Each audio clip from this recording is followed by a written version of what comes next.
Hello friends, તો આજે આપણે CCMATH 502 રિયલ એનાલિસિસ 1 જેમાં યુનિટ 1માં આપણે આના આગળના સેશનમાં કટ્સની ડેફિનેશન દેખી હતી. હવે આ જે કટ્સની ડેફિનેશન હતી એમાં શું હતું કે આ ત્રણ પ્રોપર્ટીઝ સેટિસ્ફાઈ થશે તો આપણે એને કટ્સ કહીશું. હવે આ કટ્સ માટે શું હતું કે આપણે જે આલ્ફા લીધો હશે પહેલાં તો આ એની સેટ આલ્ફા જે હશે એ શું હશે, લેસ દેન ક્યુ હશે વિથ ધ ફોલોઈંગ 3 પ્રોપર્ટીઝ. તો આ ત્રણ પ્રોપર્ટીઝમાં શું હતું કે જેમાં આલ્ફા આપણે જે લીધો હશે એ આલ્ફા એક તો નોન એમ્પ્ટી હોવો જોઈએ અને alpha is not equal to Q હોવો જોઈએ. હવે બીજી પ્રોપર્ટીમાં શું હતું કે if P belongs to alpha, જો પી એ આલ્ફામાં બિલોંગ કરતો હશે, ક્યુ એ ક્યુમાં બિલોંગ કરતો હશે એન્ડ આ જે કન્ડિશન છે કે ક્યુ એ શું હશે, લેસ દેન પી હશે, તો આ જે ક્યુ હશે એ બી શું થશે, આલ્ફામાં હશે, આલ્ફામાં બિલોંગ કરશે. હવે ત્રીજી કન્ડિશન શું હતી કે if P belongs to alpha then P less than R for some R belongs to alpha. હવે એમ બી વંચાય કે આપણે અહીંયા પી એ આલ્ફામાં બિલોંગ કરતો હશે અને આર બી આલ્ફામાં બિલોંગ કરતો હશે તો પી એ શું થશે, P is less than R થશે. અહીંયા બી આપણે એ રીતે કહી શકાય કે જો પી એ આલ્ફામાં બિલોંગ કરતો હશે અને ક્યુ બી આલ્ફામાં બિલોંગ કરતો હશે તો શું થશે, ક્યુ લેસ દેન પી. હવે આપણે જે એના પછી જે થિયોરમ દેખ્યા હતા બંને, તો એ થિયોરમમાં શું હતું, પહેલાં if alpha is a cut and if P belongs to alpha but Q is not belongs to alpha then proof that P is less than Q. અહીંયા આપણે બીજી પ્રોપર્ટીઝ પરથી પ્રૂફ કર્યું હતું કે જેમાં પહેલાં આના માટે પ્રોપર્ટીઝ યાદ હોવી જરૂરી છે, તો પ્રોપર્ટીઝ બહુ ધ્યાનથી કરી લેજો. જેમાં શું છે કે if P belongs to alpha means આ જે બીજી પ્રોપર્ટી કે પી એ શું હશે, આલ્ફામાં બિલોંગ કરશે, બટ અહીંયા શું છે, Q is not belongs to alpha means કે આ ક્યુ એ આલ્ફામાં બિલોંગ કરતું નથી, તો આ કન્ડિશન શું થઈ જશે, અહીંયા ક્યુ લેસ દેન પી છે મીન્સ અહીંયા પી એ મોટા છે, તો અહીંયા જો ક્યુ એ આલ્ફામાં બિલોંગ નહીં કરે તો આ પી એ શું થઈ જશે, નાના થઈ જશે, તો શું થઈ જશે, પી ઇઝ લેસ દેન ક્યુ થઈ જશે.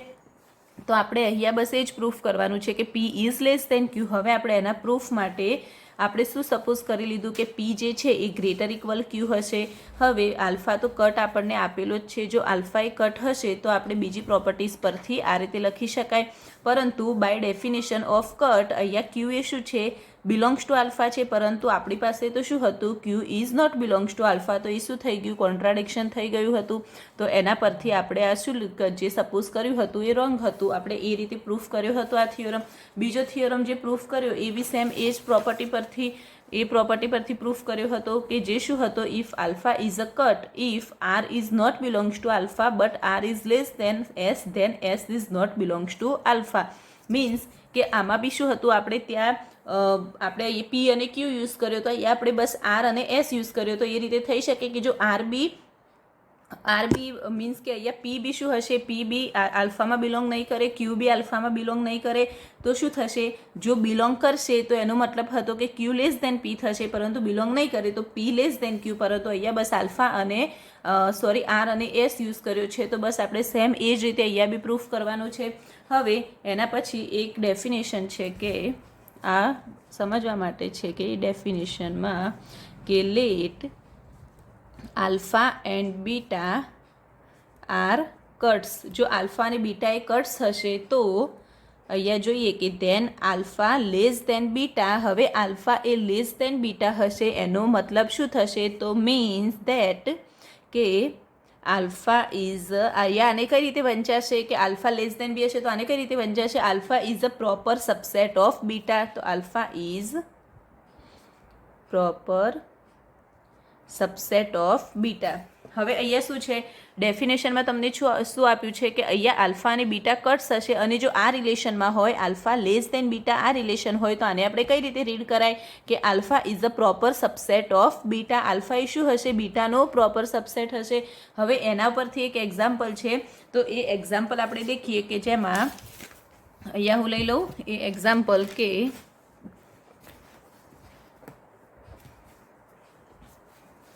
અહીંયા લઈએ એક્ઝામ્પલ જેમાં શું છે કે આર ઇઝ એન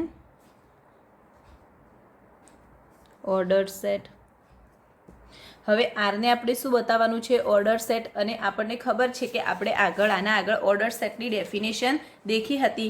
હવે એ જે ઓર્ડર સેટ હતો એમાં આપણે શું જોયું હતું કે ઓર્ડર સેટ હતી એના માટેની પ્રોપર્ટીઝ કઈ હતી? જે આપણે ઓર્ડર સેટ બતાવવા માટે આપણે શું જોયું હતું કે કોઈ બી એક સેટ લઈશું, જેમ કે હું અહીંયા એસ એ એક સેટ લઈ લઉં, એના પછી એનું પહેલાં તો આપણે એનું રિલેશન કઈ રીતે ડિનોટ કર્યું હતું? આમ લેસ ધેનથી ડિનોટ કર્યું હતું એનું રિલેશન. અને પછી એની પ્રોપર્ટીઝમાં શું દેખ્યું હતું કે જો કોઈ એક્સ એ એસમાં બિલોંગ કરશે એન્ડ વાય બી એસમાં બિલોંગ કરશે તો then one and only one 3 statement, અને આ રીતે લખી શકાય one and only one the statement X is less than Y, X is equal to Y, Y is less than X is true. અને એ જ રીતે આપણે બીજી જોઈ હતી કે ઇફ એક્સ વાય ઝેડ, જ્યારે ત્રણે જો એસમાં બિલોંગ કરશે તો શું થઈ જશે? If X is less than Y and Y less than Z, તો શું થઈ જશે? આ જે એક્સ હશે એ શું થઈ જશે? Then X is less than Z. અહીંયા X is less than Z. આ આપણે આના આગળ દેખ્યું હતું. તો બસ આપણે આ જ રીતે અહીંયા એની પ્રોપર્ટીઝ બતાવીશું. અહીંયા હવે તો પહેલાં શું બતાવવાનું છે? R is an order set. Means આપણે આરને ઓર્ડર સેટ બતાવવાનો છે. તો આપણે ઓર્ડર સેટ માટે પહેલાં હું અહીંયા લઈ લઉં કે લેટ હું અહીંયા આલ્ફા આર જે છે અહીંયા આર આપ્યો છે મીન્સ રિયલ નંબર. આમાં હું કોઈ એલિમેન્ટ લઉં તો જેમાં હું આલ્ફા, બીટા અને ગેમા લઈશ. જે શું શેમાં લઈશ? આરમાં લઈશ. ધેરફોર અહીંયા આલ્ફા, બીટા, ગામા એ શું છે? કટ્સ છે. તો અહીંયા લખી લઉં કે therefore alpha, beta, gamma are cuts. હવે મેં આલ્ફા, બીટા, ગામાને શું લીધા? કટ્સ લીધા. એન્ડ હવે લખી શકાય કે ડિફાઇન રિલેશન, કેમ કે ઓર્ડર સેટનું રિલેશન આપણે ડિફાઇન શેનાથી કરતા? Less than. તો એ રિલેશન આ રીતે ડિફાઇન કરાય, less than in R. Now અહીંયા આર લખ્યું. નાવ બાય જે આલ્ફા લેસ ધેન બીટા. હવે અહીંયા આલ્ફા બીટા માટે હતું, અહીંયા આપણે આગળ દેખ્યું alpha less than beta means શું થશે કે alpha is a proper subset of beta. અહીંયા એ થશે. આનો મતલબ અહીંયા આપણે આગળ દેખ્યું, જે મેં આગળ ડેફિનેશન તમને લખાવી એમાં જ બતાવ્યું કે alpha less than beta means શું થશે કે alpha is a proper subset of beta. Then હવે આપણે એના પરથી આ રીતે લખી શકાય કે ધેન ઇટ ઇઝ ક્લિયર. હવે તો પહેલું આપણે બંને હવે શું કરીશું? આ અન્ડરસ્ટેન્ડિંગ માટે હું અહીંયા બધું લખાઈ લીધું, પરંતુ આ એક્ઝામમાં બી પૂછાય તો આ તો લખવું જ પડશે, કેમ કે તમે આર લીધો. આરમાં શું લીધા? આલ્ફા, બીટા અને ગામા લીધા. હવે આ જે આલ્ફા, બીટા, ગામા છે એને આપણે શું કહી દીધા? કટ્સ કહી દીધા. અને આપણે ઓર્ડર સેટનું રિલેશન કઈ રીતે ડિફાઇન કરીશું? લેસ ધેનથી ડિફાઇન કરીશું. હવે અહીંયા આપણે આગળ જે ડેફિનેશનમાં જોયું એ જ રીતે આલ્ફા લેસ ધેન બીટા લખીશું. તો એનો મતલબ શું થશે કે alpha is a proper subset of beta. Then it is clear. તો હવે ઓર્ડર સેટ બતાવવાનો છે. તો ઓર્ડર સેટ માટે આ બંને પ્રોપર્ટીઝ આપણે કરવી પડશે. તો આ બંને પ્રોપર્ટીઝ માટે હું અહીંયા શું લીધું? જે આલ્ફા, બીટા, ગામા એ આરમાં લીધા છે. તો હું અહીંયા આલ્ફા અને બીટા માટે લખી શકીશ. જેમ કે અહીંયા એક્સ અને વાય લીધો, તો અહીંયા આપણે શું લખીશું? Alpha, beta. તો હવે પહેલી કન્ડિશનમાં અહીંયા આપણે જોઈએ પહેલી પ્રોપર્ટીઝ. તો ફોર એની અહીંયા લખી શકાય for any pair of cuts. આપણે કઈ પેર લઈશું? તો for any pair of cuts કઈ લઈશું? તો આલ્ફા, બીટા. તો we at least one of the following. તો આને શું લખાય? અહીંયા શું છે? મેં અહીંયા શું લીધું? ફોર એની પેર. અહીંયા આ ધ્યાન રાખજો, આપણે આ પ્રોપર્ટી સર્ચ કરવાની છે, કેમ કે આ ઓર્ડર સેટની છે અને આપણે આરને ઓર્ડર સેટ બતાવવાનો છે. તો અહીંયા બસ એક્સ અને વાયની જગ્યાએ હું શું લીધું? આલ્ફા અને બીટા. તો મેં અહીંયા કોની પેર લીધી? કટમાં આલ્ફા, બીટાની લીધી. તો આપણે આને આ રીતે લખી શકાય, જેમ કે અહીંયા શું છે? એક્સ લેસ ધેન વાય થશે. તો આનો મતલબ અહીંયા શું થશે કે આલ્ફા લેસ ધેન બીટા થશે. અને શું છે બીજું? X is equal to. તો અહીંયા શું થશે? Alpha is equal to beta અને અહીંયા beta is less than alpha. આવું થશે. તો હવે આ જે આલ્ફા લેસ ધેન બીટા છે તો એનો મીન્સ આપણે અહીંયા શું લખ્યું કે alpha is a proper subset of beta. તો અહીંયા જે આલ્ફા લેસ ધેન બીટા છે હું એની રીતે લખી શકીશ કે the followings alpha is a proper subset of beta. આ રીતે લખાય. હવે મેં અહીંયા શું લખ્યું? Alpha is a proper subset of beta. અને આને શું લખાય? Beta is a proper subset of alpha. તો એ રીતે લખી શકીશ કે beta is a proper subset of alpha. આ રીતે લખાય. એન્ડ આ રીતે જો alpha is a proper subset of beta અને beta is a proper subset of alpha આવું હશે તો આ કન્ડિશન થાય કે alpha is equal to beta. તો અહીંયા આપણે લખી શકાય કે alpha is equal to beta. તો ધેરફોર આના પરથી આ કન્ડિશન થઈ ગઈ તો આના પરથી હવે આપણે એ રીતે લખી શકાય કે therefore one and only one of the statement અહીંયા લખીએ કે સ્ટેટમેન્ટ્સ તો કઈ લીધું alpha less than beta. Alpha is a proper subset of beta means alpha less than beta, પછી beta less than alpha and alpha is equal to beta is true થશે. તો હવે અહીંયા આપણે શું લીધું પહેલાં તો આલ્ફા અહીંયા શું લીધું મેં પહેલાં ઇટ ઇઝ ક્લિયર દેટ અહીંયા આલ્ફા ઇઝ લેસ દેન જે છે એ આપણે શેના માટે હતું ઓર્ડર સેટ માટે ડિફાઇન કર્યું હતું અને એના માટે આપણે આને કઈ રીતે વંચાય કે alpha is a proper subset of beta. હવે મેં કટ્સમાં કઈ પેર લીધી આલ્ફા અને બીટાની લીધી. તો alpha is a proper subset of beta and beta is a proper subset of alpha. તો alpha is equal to beta થશે. તો આના પરથી આપણે આ કન્ડિશન લખાઈ જાય પહેલી.